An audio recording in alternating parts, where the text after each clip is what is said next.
Hello लोगोफोर, welcome back to माय YouTube channel with एनादार video.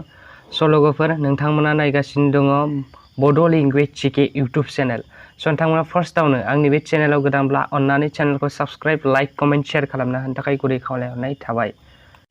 स' गासै भिउवार्स, नोंथांमोन जों दिनै सावरायगोन। लोगोफोर, जों दिनै सावरायगोन B.T.R गोजोन गोरोबथानि गोसोखां बिलाइनि जि थांखिफोर बेनि सोमोन्दै जों सावरायनो नागिरदों। स' गिबि थांखि हिसाबै दङ BTCनि हादाब आरो गोहोखौ बांहोनाय आरो बेनि हाबा मावनायफोरखौ आरजाथावसिन खालामनाय। आरो नैथि थांखि हिसाबै दङ BTADनि बायजोआव थानाय बर'फोरनि जेंनाफोरखौ नायसंनाय एबा सुफुंनाय। आरो थामथि थांखि बायदियै दङ बर'फोरनि समाजारि, हारिमुआरि, रावारि आरो माहारियारि सिनायथिफोरखौ जौगाहोनाय आरो रैखाथि होनाय।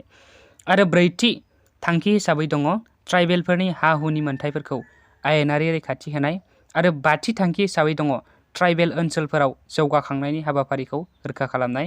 आरो द'थि थांखि हिसाबै दङ NDFB थामहिनबा नेशनेल डेम'क्रेटिक फ्रन्ट अफ बर'लेण्डनि दालाइसाफोरनि थामहिनबा दालाइफोरनि सोद्रोमाफोरनो जिउ खुंनायनि राहा होनाय।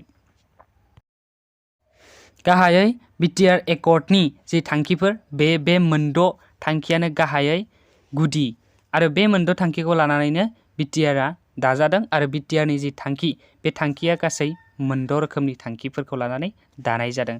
आरो नेक्स्ट भिडिअआव जों सावरायगोन BTADनि हादाबखौ सोलायनाय, जि B.T.R एकर्डनि गेजेरजों BTADनि हादाबखौ माबोरै सोलायनाय जाखो बेखौ जों नेक्स्ट भिडिअआव सावरायगोन। स' दिनै जायफ्रा जोबजासिम नायबाय, थेंक इउ।